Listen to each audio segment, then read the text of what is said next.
ये Cessna plane कलाहारी desert के ऊपर से गुजर रहा था। इसमें बैठे 5 लोग अपनी जिंदगी का यादगार सफर कर रहे थे। जमीन पे वाइल्ड लाइफ और वीरान रेगिस्तान के नजारों को आसमान से देखना वाकई सिर्फ चंद लोगों को ही नसीब होता है, पर उनका ये हसीन सफर जल्द ही उनकी जिंदगी का बदतरीन वाकया बनने वाला था। कलाहारी के बीचों बीच जहां इंसान का रहना इम्पॉसिबल है, वहां अचानक इनके जहाज में एक मसला हुआ और पायलट ने प्लेन को क्रैश लैंड कर। नाज़रीन, साउथ अफ्रीका में वाक़ Kalahari desert 9 lakh square kilometre के एरिया पर फैला दुनिया का छठा बड़ा डेजर्ट माना जाता है। ये अफ्रीकन सहारा की तरह इतना खुश्क तो नहीं है और इसी वजह से यहाँ 320 अलग अलग किस्म की वाइल्ड लाइफ बसती है, जिनमें शिकारी जानवरों की बात की जाए तो शेर, चीता और जंगली कुत्तों समेत अफ्रीकन हाथी भी शामिल है, जो अपने इलाके में किसी को भी बर्दाश्त नहीं करते। इस वाइल्ड लाइफ को देखने के लिए दुनिया भर से लोग साउथ अफ्रीका में डेजर्ट सफारी के लिए जाते हैं। अब क्योंकि ये डेजर्ट इतना बड़ा है कि इसको साउथ अफ्रीका की 3 कंट्रीज आपस में शेयर करती हैं, जिनमें बोट्सवाना के पास कलाहारी डेजर्ट का सबसे बड़ा शेयर है। बोट्सवाना के कैपिटल कैब्रोन में एक कोरियर कंपनी के executive director Carl du Plessis ने एक प्राइवेट प्लेन चार्टर किया। वो अपने दोस्तों को कलाहारी डेजर्ट के शानदार नजारे दिखाते हुए उनको 600 किलोमीटर दूर मॉन नामी एक गांव में लेकर जाना चाहते थे। उनके इस ट्रिप का मकसद एडवेंचर के साथ साथ एक बिजनेस इवेंट को कवर करना भी था। इस हवाई सफर में इनके दोस्त माइक निकोलिक और उनकी बीवी लेनेट निकोलिक समेत नेप ग्राउरेक और जहाज के पायलट कोस्टा मार्कांडोनाटस भी थे। ये जहाज ट्विन इंजन सेस्ना 414 था, जिसमें ये 5 लोग बहुत एक्साइटेड होकर सवार हो गए। टेक ऑफ करते ही जहाज कलाहारी के ऊपर से होता हुआ मॉन की तरफ रवां दवा था। ये सफर था तो 2 घंटे का, लेकिन 1 ही घंटे के बाद लेनेट, जो कि पहले ही बहुत घबराई हुई थी, उसने प्लेन के एक विंग में से ऑयल लीक होता देखा। पहले तो उसने समझा कि ये नॉर्मल है, लेकिन फिर उससे रहा नहीं गया और उसने अपने हस्बैंड से ये बात शेयर की। जब पायलट कोस्टा को बताया गया तो उसने एहतियातन प्लेन का वो इंजन बंद कर दिया जिससे ऑयल लीक कर रहा था। पायलट के हिसाब से इसमें कोई खतरे की बात नहीं थी, क्योंकि सेस्ना 414 में अभी भी एक इंजन बचा था। पर क्योंकि अफ्रीकन डेजर्ट में कड़कती गर्मी की वजह से यहाँ की हवा बहुत पतली और खुश्क होती है, इसी वजह से प्लेन को अपना एल्टीट्यूड मेंटेन करने के लिए दोनों इंजन्स की पावर रिक्वायर्ड थी।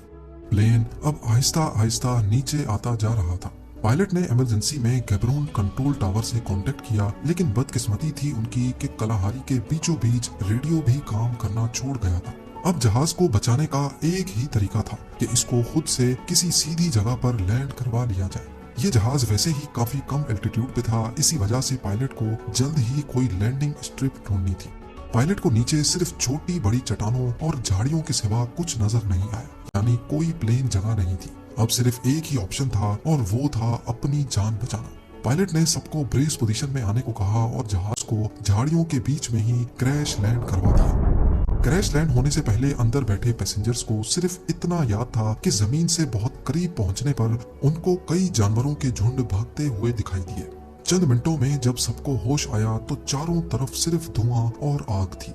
लेनेट का हाथ जल चुका था और नेप ग्राउरेक की शायद लंग्स डैमेज हो गई थी, क्योंकि उसको सांस नहीं आ रहा था। फिर सबने मिलकर नेप को प्लेन से बाहर निकाला और दरख्त के सहारे सीधा खड़ा कर दिया। इन दोनों के अलावा बाकी तीनों को कोई सीरियस चोटें नहीं लगी थी।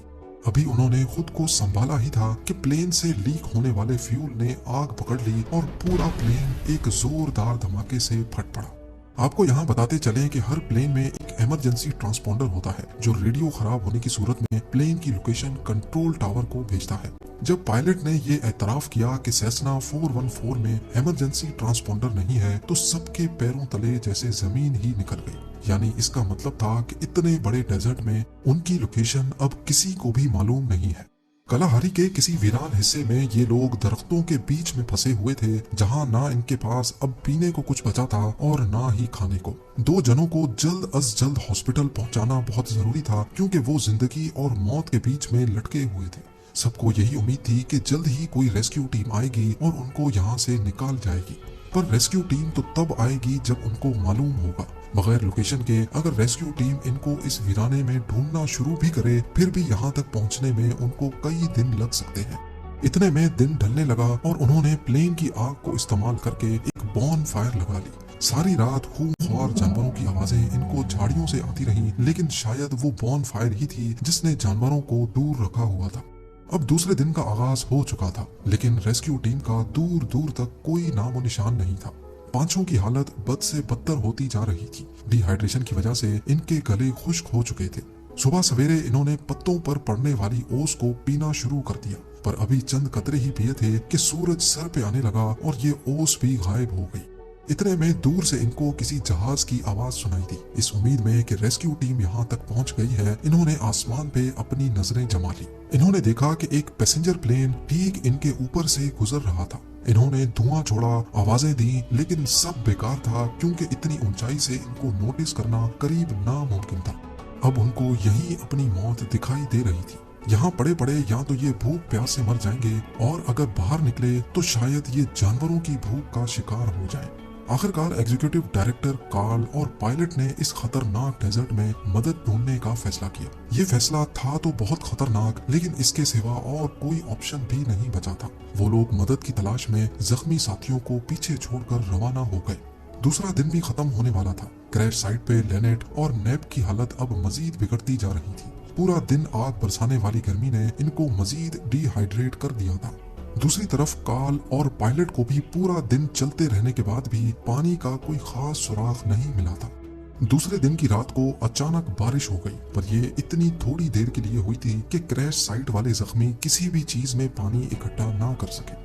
प्लेन क्रैश को अब 2 दिन गुजर चुके थे। कार्ल और पायलट कोस्टा हाल से बेहाल लगातार डेजर्ट और बुशेस में चलते रहे, लेकिन मजाल है कि इनको कोई इंसान नजर आए या फिर कोई पानी का जखीरा।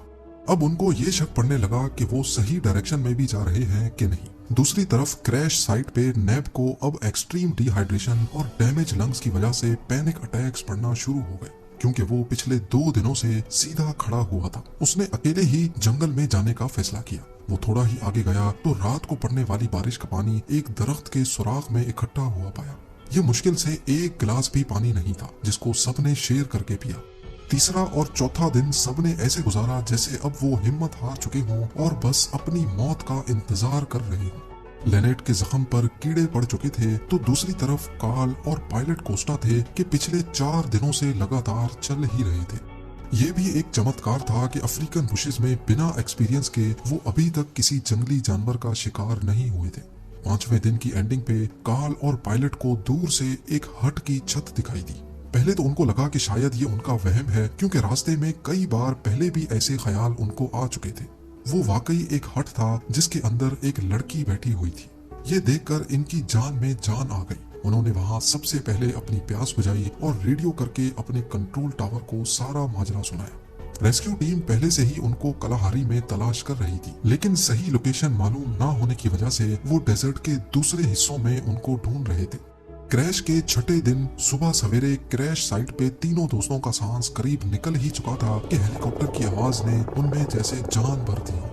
आखिरकार रेस्क्यू टीम क्रैश साइट पे पहुंच चुकी थी।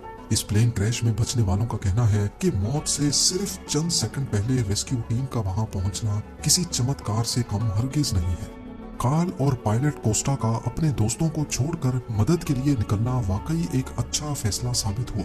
इस हादसे में शामिल सारे ही लोग बच गए, लेकिन 2 सालों के बाद पायलट एक और प्लेन क्रैश में अपनी जान खो बैठा।